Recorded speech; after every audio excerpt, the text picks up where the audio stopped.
Welcome to Big Blue Breakdown. My name is Lucas Bundy, and I'm here with my co-host, Trent McGahee. Um, this week, we are playing the 49ers. How are you feeling, Trent? How are you feeling? I mean, me personally, I'm feeling good, but this game right here, I ain't feeling too good about that, bro. Not feeling good about that. How about you, bro? I'm okay. I'm just feeling a little scared about this game we got coming up, of course. There's a lot of injury concerns, there's a lot of personnel concerns, stuff like that, but we'll get into it. So first off, let's go over some news. So the Giants brought in Justin Pugh for a workout. If you guys remember Justin Pugh, he played for the Giants for about 4 or 5 years. And some statuses for the game coming up tomorrow. We have these players are out. We got Andrew Thomas, Ben Bredesen, Saquon Barkley, and Azeez Ojulari. All those guys are out. And we have these guys are questionable: Wan'Dale Robinson and Micah McFadden. So what are your overall thoughts on those guys not playing and some of the questionable guys? Maybe they get a spot to play this week, especially Wan'Dale. I'll be very surprised if Wan'Dale plays this week because, of course, he's coming from the ACL. But I don't think this would be the perfect game for him to come back, and then he won't even play that much for real if he came back for this game. And of course, it sucks Saquon having been out. Who's our best player on offense? It sucks, and Andrew Thomas too. That sucks too. Ben having a concussion. That we just missed a lot of key pieces that we don't need to be getting hurt. And the issue that we're having now is it's only week 2. Usually injuries start rolling down later down the season. We getting these off the rip, bro. And these are major pieces like Saquon, Andrew Thomas. We need these. Those are 4 starters and 4 big time starters too. Yeah, you know what I mean. And then Mike McFadden, even though I gave him some shit last week, he's still a starter on the defense. And if he's not going to go, that's losing a depth piece that we can put out there. He's a better linebacker than we have at Carter Coughlin. So having Carter Coughlin as our backup linebacker is not better than Mike McFadden, I can tell you that. So losing him is still an impact, no matter how bad I think he is. But let's get into the offense. Sure. So the O-line looked better versus the Cardinals last week than it did in week 1. How can they capitalize this week against a better front than they faced last week?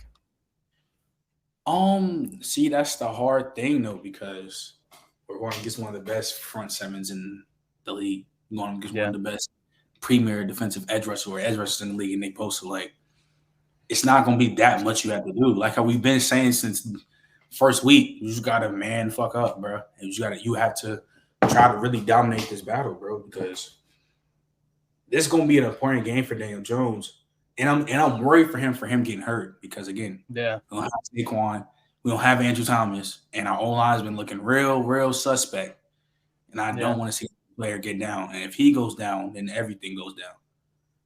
So if Daniel Jones goes down, this season's over. Quite honestly.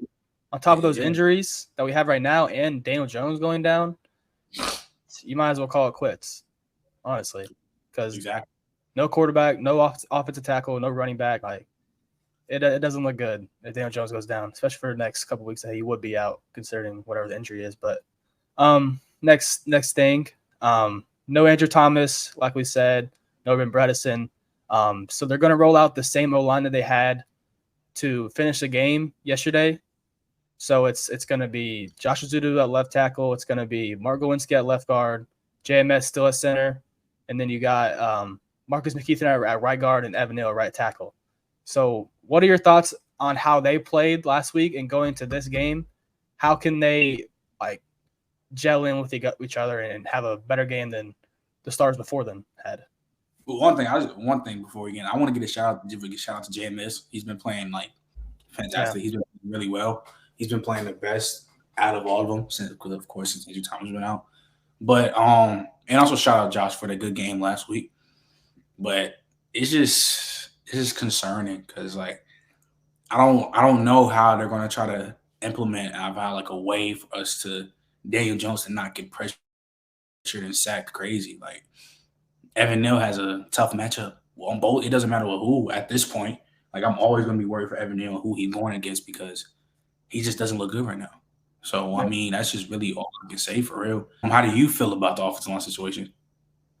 So last week we had a good game out of Josh Zudu, some solid stuff at left tackle.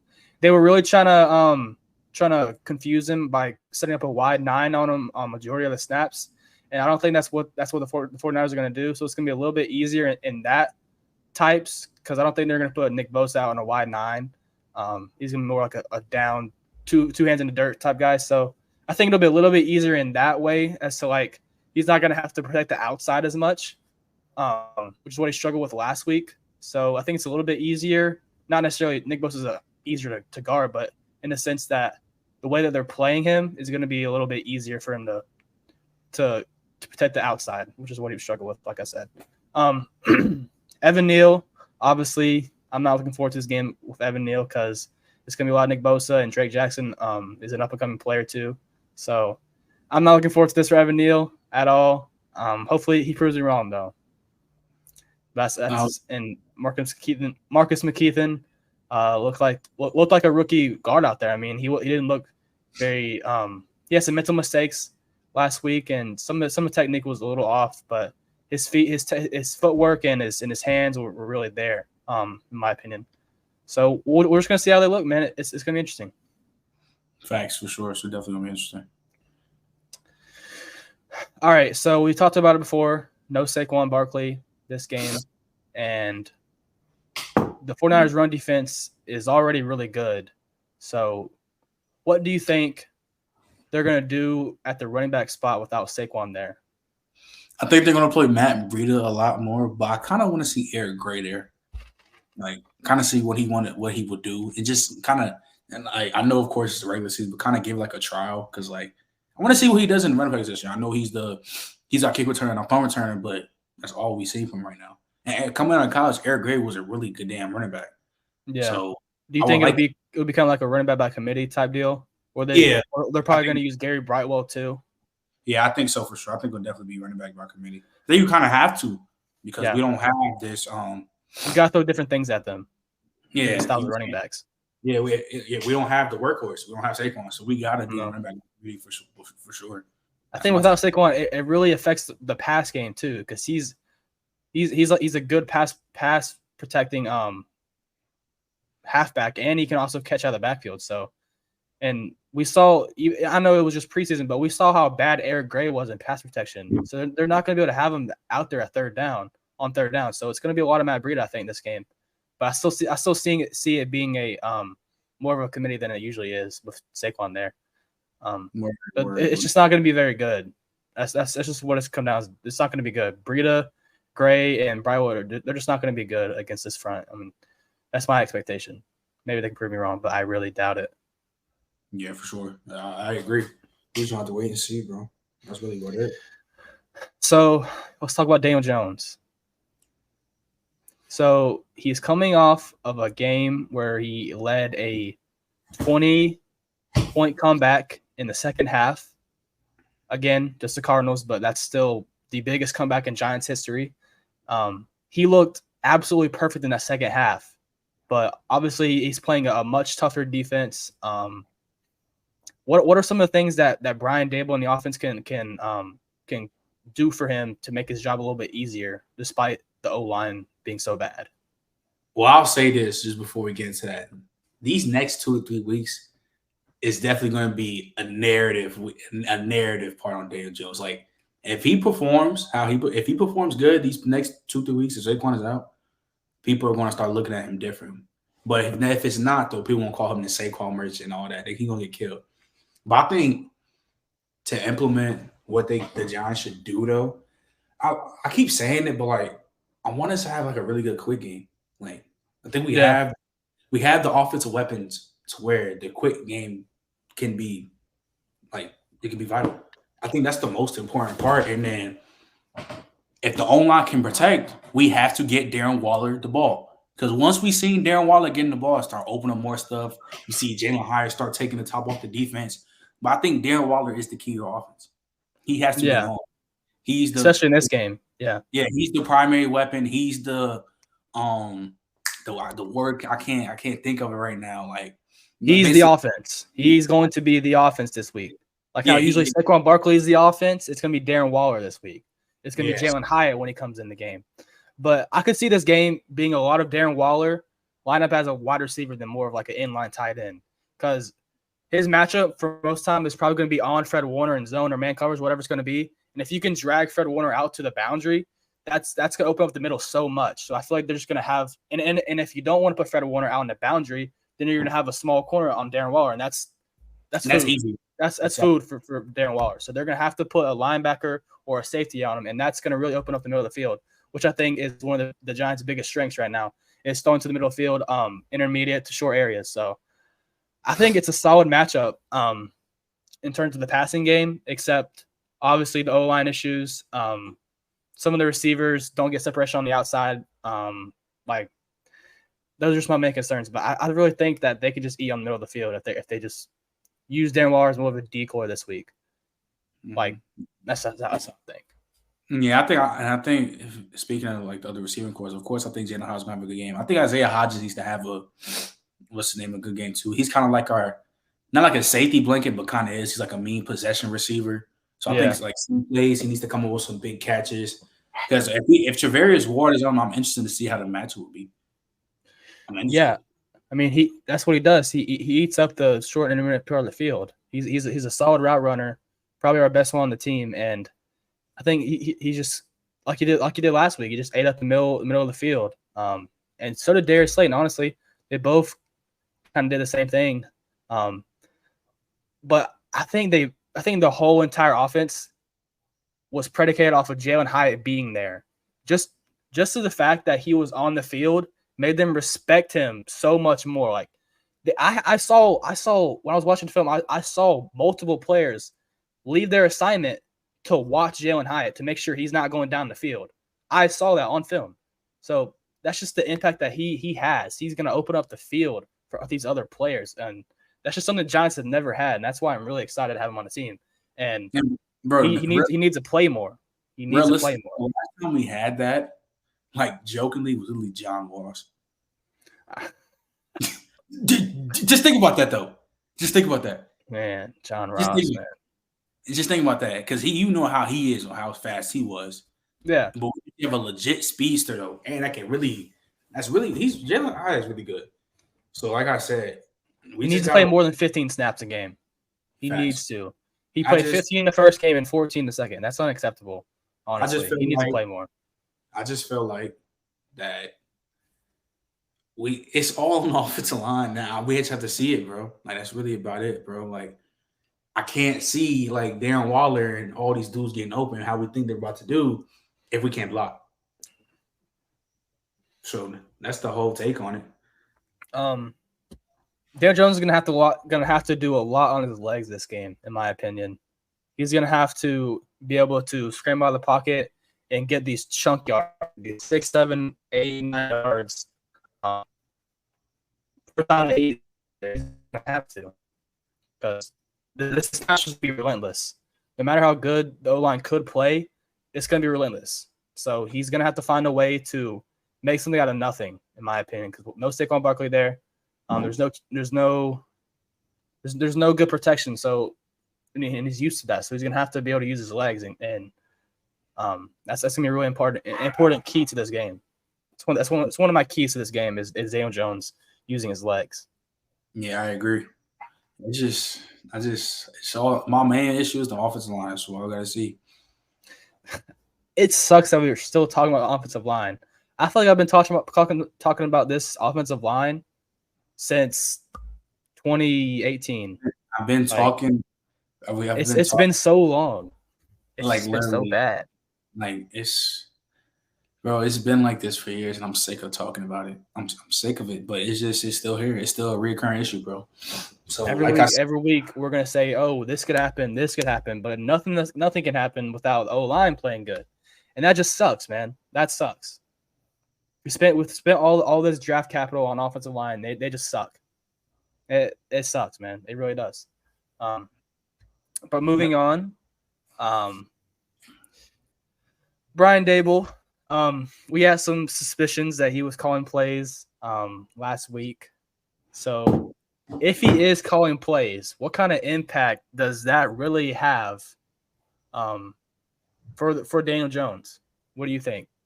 I mean, I think I think he's capping about what he said last week, so he wasn't calling the plays. But you got the like he play definitely was. But granted, it was versus the Cardinals and he played perfect. I think it would be huge though, because again, the way how they was playing that second half, I wanted to see that for the rest of the year.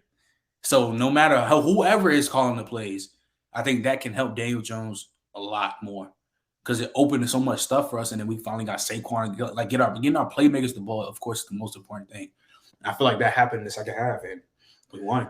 And not only is he going to call plays, it's his offense, right? And he's going to be able to talk to Daniel Jones in his ear while he's calling these plays until it was like 25 seconds on the clock or something, or 15 seconds, something like that. So he's going to be able to talk to Daniel Jones and give him like what he's seeing on the field at this time, or like what he wants out of this play and stuff like that. That Kafka can't really do because it's not his offense. So it's a little bit different when Brian Dale was calling the plays. When I think I can really impact Daniel Jones on a bigger level than Matt Kafka could. Definitely, I agree, bro. Yeah. Okay, so the offense tends to get scared in games like this, and that just cannot happen. They cannot go out there and play scared, because we saw in that first game they were dropping passes, they were fumbling, they were doing all this stuff, and it looked like they were scared out there. They can't do that this game. You cannot come out there and play scared and play slow, like we talked about last in the recap pod. You cannot come out slow this game at all. That cannot happen. You can't go down 20-0 at halftime because we're not going to win the game. You can't win games like that. This is another Cowboys game. You have to come out there and smack them in the mouth. You can't like that. Literally, the first drive was like, okay, look like something. And then we had some bullshit happen, and it was over with. We have to drive down wherever happens, whoever we get ball first or we on defense. The first drive has to set the tone of the game. It has to set the tone. Absolutely. You have to get it cracking, bro. That's really it, bro. But hey, especially on the offensive side. I'm not saying, but yeah, actions speak louder than words, bro. So you gotta see it. You have to see it. So, do you have anything else on the offense that you want to talk about? That's really not We covered Saquon, covered the receivers, O-line, Dable. That's it. So we'll move on to the defense. The defense is coming off of a terrible game against the Cardinals. Even in the second half, they still weren't good at all. This matchup is definitely not easy. Definitely one of the hardest matchups they'll play all year. Especially guys like George Kittle, you got CMC, Deebo Samuel, and Ayuk could be plays. What are your expectations for this defense in this game, particularly? Well, specifically on the defense, I think the main thing, honestly, we cannot have these missed tackles we had last week because we're facing some yak. You have George Kittle, Deebo. This is the yak team. And it's literally the yak. This is the definition of a yak team. You cannot have missed tackles, bro, because then we always like those screens to Deebo. You got Kittle again, like open field tackles have to be locked in. Like there should be no missed tackles, especially like last week how James Conner will get stopped like -5 yards and break it out and still get like a 1 yard. That cannot happen. You have to. Those are things that you have to take against this offense. You're gonna have to take these -5 yards on a play. You can't allow them to have more than that if you have the opportunity to get it. You can't miss that tackle. And Kayvon Thibodeau, I watched the play where you were coming off the edge and it was a quarterback option and you had Jason Pinnock blitzing. Why do you think that you're covering the quarterback there? Because you're not covering the quarterback there. That's Jason Pinnock's job. So why did you not just tackle the fucking running back when you saw him get the ball? You didn't have to get the ball. Go after the running back. That's your job. Why did you go after the quarterback when you know you have Jason Pinnock blitzing? Like those are the type of things that they were just doing that was so stupid, and they just weren't communicating at all. And it felt like they didn't know the plays that Wink Martindale was calling. And honestly, and then a big part of that is Michael McFadden. So we'll get into that. But another thing I have I'm worried about. Go ahead. Nothing I'm worried about, bro, is the secondary. even though they haven't looked that bad, bro. Again, you're facing so many good guys on one offense, and we didn't even bring up CMC. Damn, bro. Like we're facing like this offense is crazy. So we can't. Yeah, you can't be fucking around. Again, missing open field tackles, missing assignments, or it's going to get ugly. Yeah, or it's going to get ugly real quick. What do you see? I honestly see Michael McFadden getting benched this game. I don't know if he's going to start.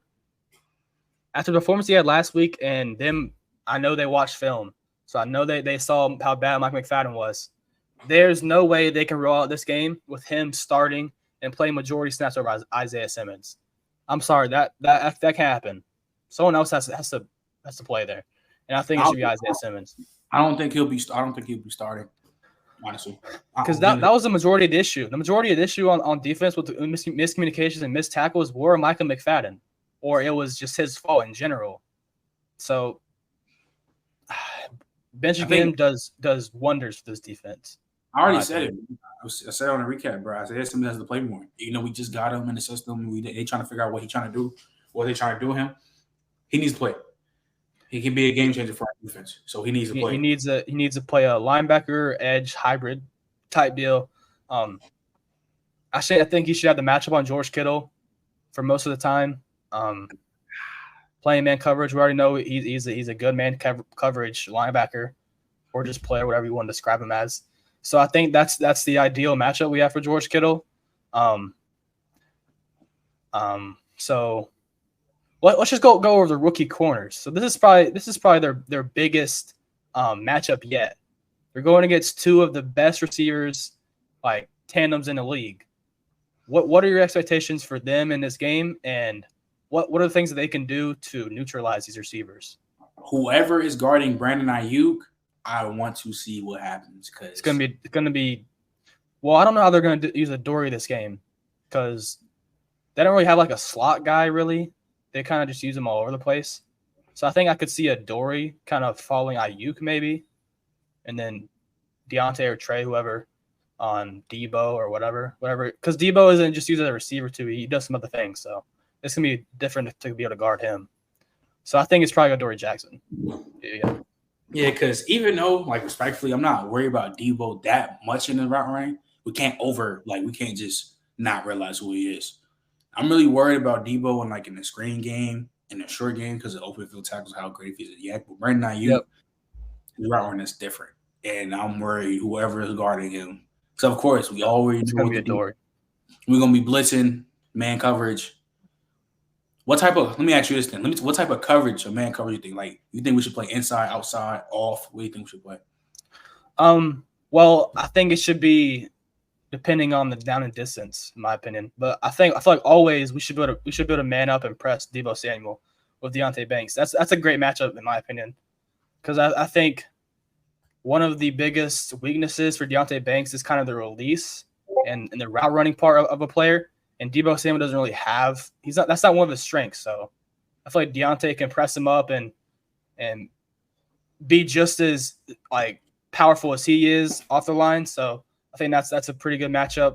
Press up on him, but Ayuk is just different. His route running is different.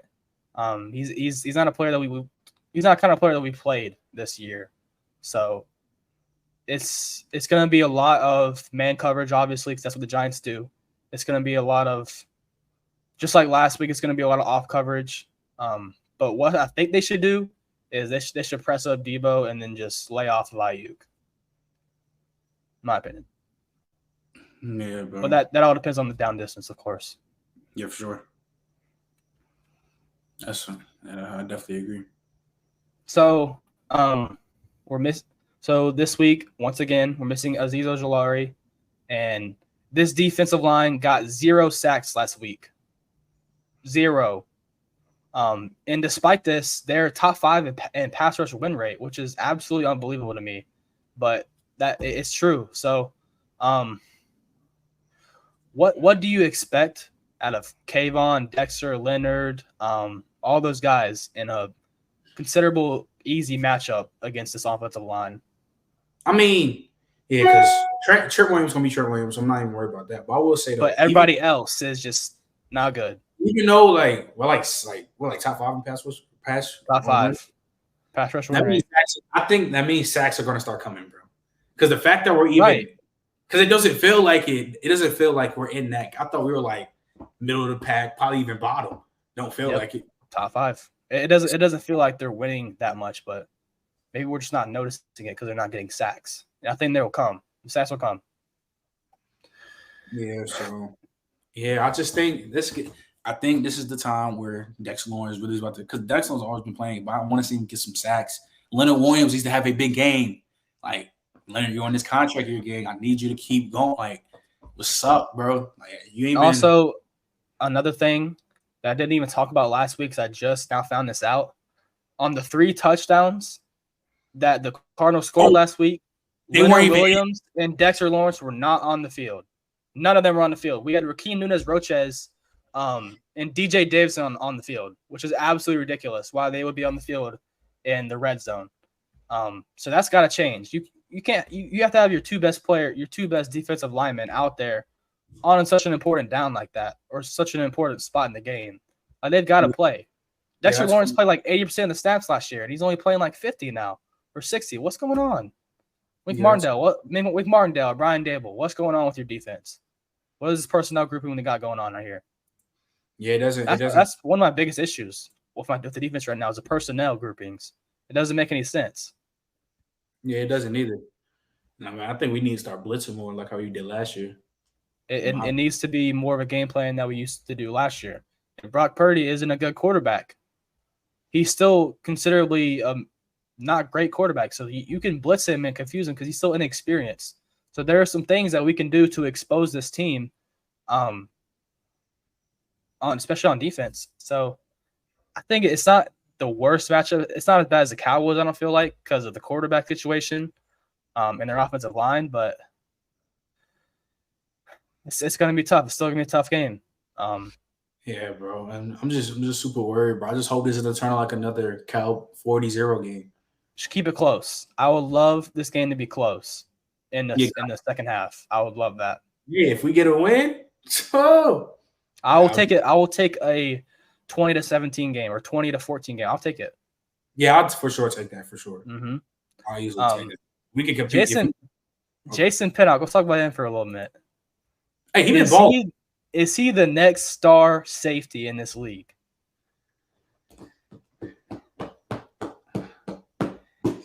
That's a hard thing to say right now. But he's been by the way, if you didn't know this, he's only 24 years old. Are you serious? He's 24. I thought he was like a super NFL vet, bro. Nope, he's 24 years old. I'm not gonna lie. If now he's younger than Xavier McKinney. If he's only 24, then yeah, he can be a star in this league. He really could. We could have a really nice safety duo right now for the next how many years they're going to be on contract. Obviously, Xavier McKinney could be gone this offseason, but Jason Pinnock is looking great, man. He's looking like our best defensive player right now, quite honestly. Yeah, for sure. He's been balling, though. That's what I'm saying. So, bro, yeah, to answer your question, he can be later on. He can start getting these top 10 safety combos. So he's going to top 10, top 10, top 10, top 15. He can get there. So? If he can get there. He can get there. Why not? I mean, it's just he just has to improve on some of the things in zone coverage and stuff like that. And other than that, he is a really good tackler. He understands run schemes. He understands how to defend the run at a safety position. So I think he's really valuable in that. But he just has to improve on the pass coverage, improve on the zone coverage, stuff like that, and defending the deep zone. So yeah, I agree. He still has some weaknesses, but he's a good player, man.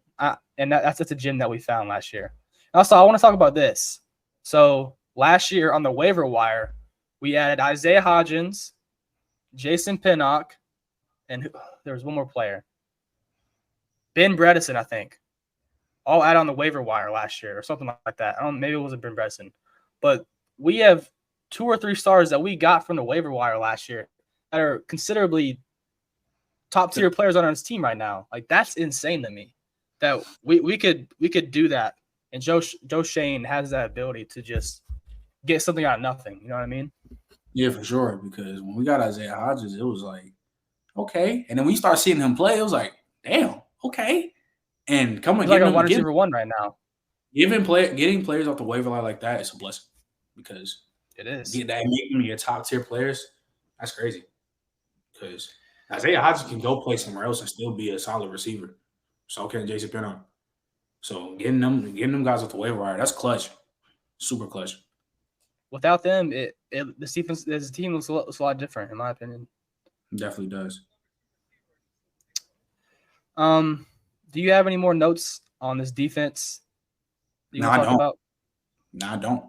So let's talk about Thomas McGahee's revenge game. Man. Let's talk about it. I mean, go ahead. So you're always a special teams guy. So let's talk about it. What are your expectations for this game on special teams? We always got to talk about it. You just special teams got to dominate too. Kickoff returns, if we get them punt returns, like we especially try to dominate all across the board. Being there at the 49ers that 1 year, that shit was hell. The Tom Sula era, a lot of 49ers, that shit was garbage. So, coming up here, going back with the Giants has been great. It just, I don't know. I kind of, people be giving my pops a lot of slack. And if they have a great game, I feel like the conversations would be different. And is this game different for him? Is he fired up about this game differently than he would be against the Cardinals? I honestly don't know. It'll probably be a good thing that he's going back to Cali because he likes having memories and shit. So I don't know. I gotta ask him personally. I haven't asked him. He better be fired up about his game. He might be. I'm gonna fuck them dudes up. You know what I mean? Yeah. He actually might be. He might be. I'm actually waiting to know what's his name. I want to see an Eric Gray touchdown. Punt return touchdown. Touchdown would be crazy. That would be crazy. All right, so now we are going to welcome up on our guest, Durag Dave. Yes, sir. All right, now we welcome on the show our guest, Durag Dave. Dave, how you doing, man? Oh, he got no ring. Oh, ain't no way. Y'all be forgetting who we is. We ain't no Cowboys, and we do this shit, bro. We do this, and we got production. No, he got no ring. We do this. Ring work, okay. Make sure you understand what we're talking about, man. Come on. All right, 49ers fan going out crazy. Yes, sir. If y'all couldn't see, if you're listening on Spotify right now, he just pulled out 5 rings on his finger. He thinks he's cooking, but whatever. We'll get into it. But Dave, how you doing, man? Yeah, doing good. Appreciate being on here for sure. Of course. All right, so let's get right into it. 49ers Giants this Thursday. What are your expectations for the 49ers in this game? Well, originally, seeing how the Cowboys did the Giants week 1, I'm thinking we could drop them the same way. But realistically, the Cowboys, they throw more than we do. We're probably going to run the ball a little bit more, especially with McCaffrey, Debo, in the run game. So I think it's probably like a 35-point win. We're not going to drop like 35. Say 35-3, something along those lines. Yo, this dude is crazy. I'm real, man. You don't run the ball. Clock going to get off, take the clock off. Simple win. Okay. This should be a win. Anything. Come on. Should be no close game. Okay. I understand why he thinks that. So we can't. Yeah, I mean, I get it. I get the logic, but there's no way the Giants will go out sad twice in 3 weeks, man. I just don't believe it. I don't believe it. But what are some of the things that the 49ers like to do schematically on defense to give the quarterback a hard time? Well, with Steve looks at DC this year, it's a lot more blitz heavy. So with Robert Saleh, D'Amico Ryans, we really just rushed the 4 rushers, let the 4 pass rushers get there. But Steve looks like saying a lot more blitzes. But however, this game, I don't know for sure because Andrew Thomas is out. So the D-line should eat without the blitzes. So I feel like we're going to send a lot more 4-man, just pass rushers. Let the linebackers sit back, either Greenlaw, Fred Warner. One of them should always be playing spy at all times. So Daniel Jones doesn't bust out the pocket off script. So that's what I think the key on the defensive end is. Jalen Hyatt might be the sneaky one this week because since the Kyle Shanahan, John Lynch regime, the secondary is prone to get burnt. So there's anyone who might be sneaky and put the Giants on the board, I would say it's Jalen Hyatt. That's what I'm going. So what do you think the matchup between Darren Waller and Fred Warner is going to look like? Because I think this game is going to be a lot of Darren Waller playing down as a boundary receiver, not a lot of inline tight end, because that's going to open up the middle a lot more, which is what the Giants want to do. So what do you think that matchup looks like for Fred Warner or some of the safeties you guys have? Oh, that's a cancel out right there. Fred Warner is going to get that matchup. Best coverage linebacker in football, best linebacker football in general. I think that cancel each other out at the best. I do know Waller has been lingering with the hamstring that's lingering with him? So I don't know how he's going to look for real. He's fine. It's just kind of thing he's going to deal with. It's something to deal with, but yeah, I think that cancels out. And it's just down to the secondary holding up, not getting burnt on the deep end, which I hope they can do. Yeah. But there's another aspect to that of why they're going to put Darren Waller on the outside. It's because it opens up that middle, right? Because you're not going to have Fred Warner up the middle, which is a big thing for quarterbacks. When you have Fred Warner in the middle, it's a lot harder to get things off in the middle. And if you put him on the outside or on the boundary, it's going to be a lot easier to hit things in the middle. So what do you think the 49ers can do to kind of neutralize the middle of the field without Fred Warner being there if he's going to be manned up on Darren Waller? Trent is going to come into play. He's going to step up in that aspect if Fred Warner is taking out the play on the other side of the boundary. I need him to be disciplined, though, because Dre Greenlaw, he be doing some boneheaded shit. He gets some boneheaded flags, unnecessary roughness flags, so he needs to stay cool, calm-headed, step up in that role, and that should be easy work. I got you. Speaking of our offense, man, how do you feel about the matchups between the O-line versus our O-line versus your defensive line? You got some guys, Jerry Jackson. I got some guys over there. What do you think the match will be for our offensive line versus our defensive line? It's going to be a rough night on that aspect because that O-line has been looking pretty shaky since week one. You lose your star left tackle, Andrew Thomas. He's not playing this week. So you ain't got so Bosa going to eat. Hargrave's going to eat. I know Michael Smith, he's a rookie. But this is a tough game for a rookie. He might get ate up as well. So I expect a lot of pressures. We just got to make sure we neutralize Daniel Jones on the off the script plays, and this game should be an easy lock in, especially in the trenches. Yeah, that's kind of what I talked about. Is if Daniel Jones wants to win his game, he's gonna have to do a lot of things out, like doing it himself and making plays on his own. So like with his legs and stuff, that's one of my keys. So yeah, I definitely agree with you on that. So if you want to flip the sides though, our D line against your O line is sort of the same thing. Outside Trent Williams, obviously, because he's going to be playing. So what are your expectations of how you're going to hold up against this D-line who has struggled the last 2 weeks, but I could see it being a little different this week?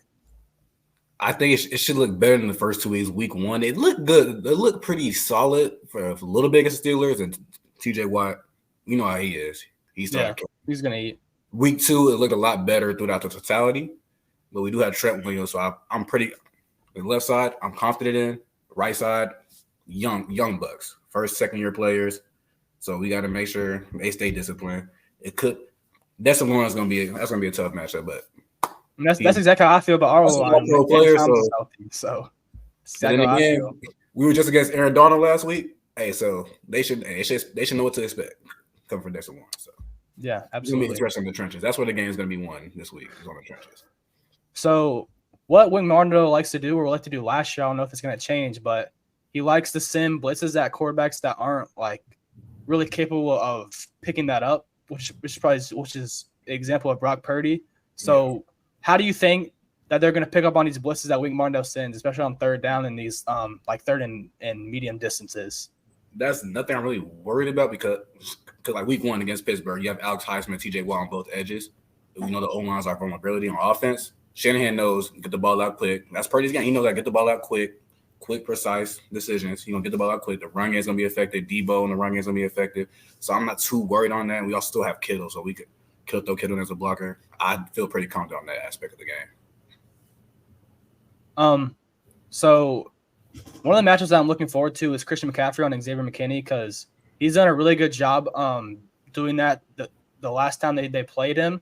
So especially like in the receiving game, like guarding him in the slot, guarding him in the backfield. So what do you think Christian McCaffrey is going to look like going against a really good really good safety in Xavier McKinney? I think the difference between then and now, that was with Carolina. Now you're in San Fran. You have a lot more offensive weapons that have to be accounted for. We don't know if Ayuk is on player night. He's going to be a game-time decision. We still have Debo. You still going to have George Kittle. Elijah Mitchell's going to get in. If CMC's out there in the slot, you're going to have Elijah Mitchell in the backfield, so you got to account for that as well. Purdy, you know what I'm saying? Purdy's he's going to get that right. So if he does have CMC in the slot, he's going to get on the ball, get in the run game. I'm not too worried about it.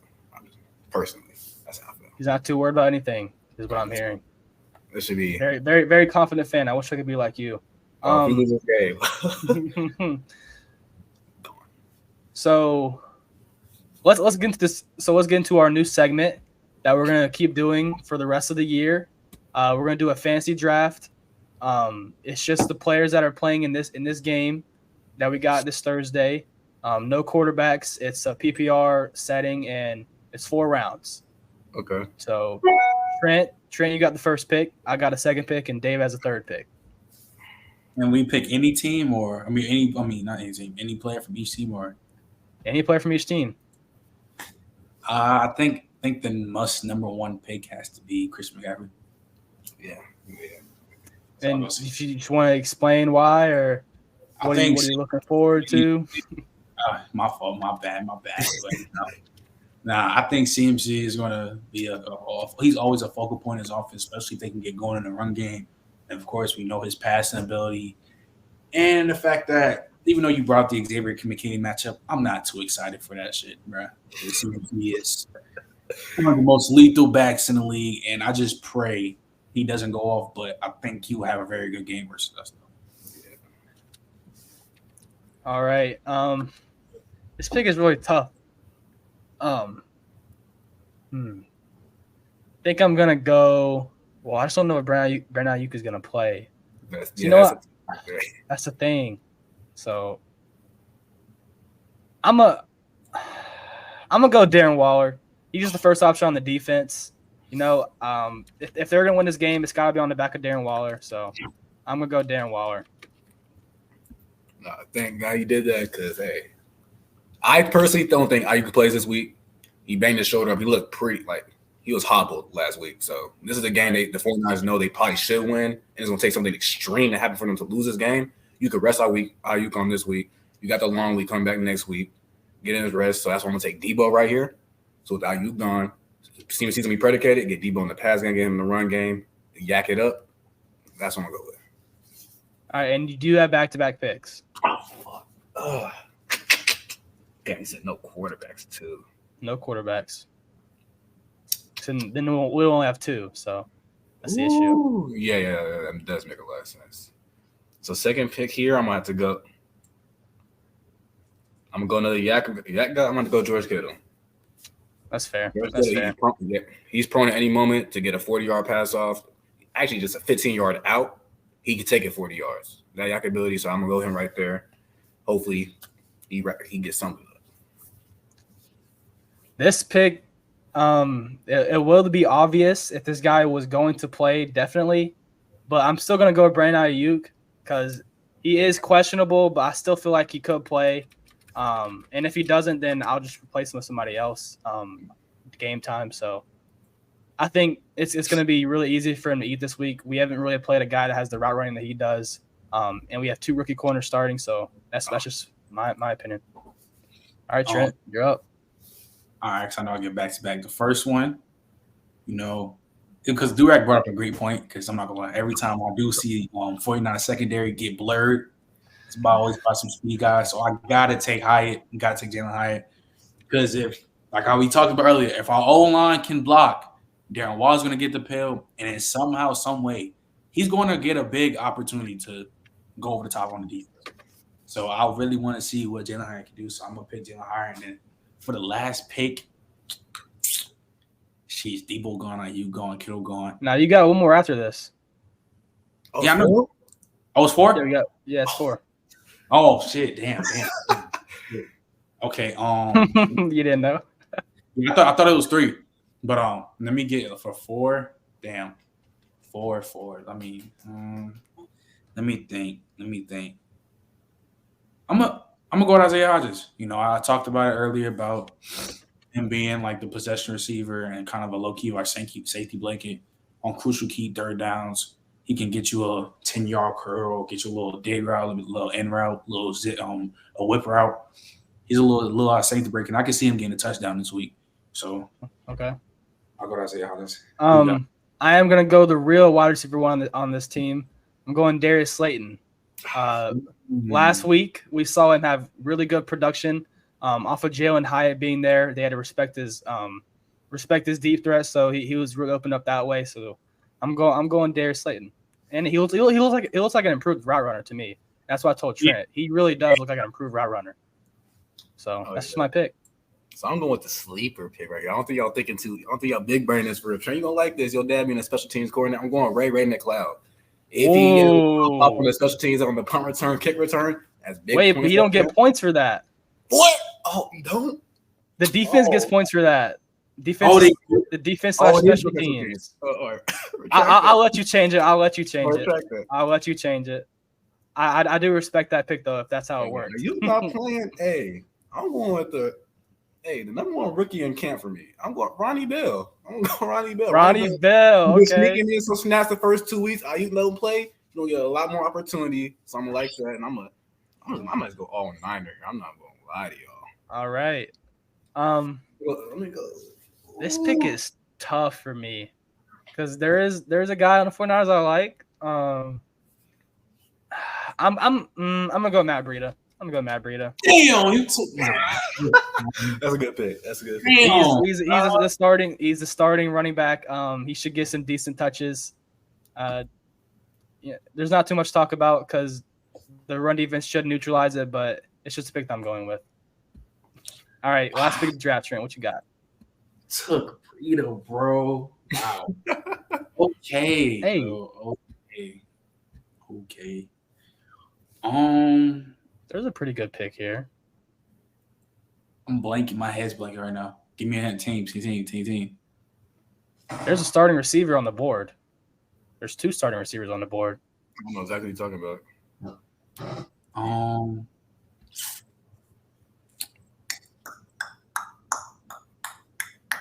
You could go Paris Campbell. You could go Jawan Jennings. I was thinking about Paris. Yeah, I was literally just thinking about Paris Campbell. But I was thinking about something who was better. But I'll go with Paris though. He could be a sneaky one. Again, all these guys that I'm picking is all based off our own line. If our own line can play well, these guys can wait. Wow. Dave only picked one last time. He only picked one player. Fuck. All right, Dave. So I already said who you should pick, but no, I ain't gonna say pick. I'm gonna keep it on. No, it's not my pick. I already have 4. I'll say it's just you. I'm about to go all Niner. You said all Niners. Wow, you're really a homer. Jawan Jennings. Nice little deep there. You go down the field, get that up. I'm gonna go Jawan Jennings. All right. So just to summarize, Trent has Christian McCaffrey, Jalen Hyatt, Isaiah Hodgins, Paris Campbell. I have Darren Waller, Brandon Ayuk, Darius Slayton, Matt Breida, and Dave or the guest has Deebo Samuel, George Kittle, Ronnie Bell, and Jawan Jennings. Let's get it. All right. We will see you guys for the recap next week. Make sure you guys subscribe, give us a 5-star rating, and peace out. Go Big Blue. Minutes.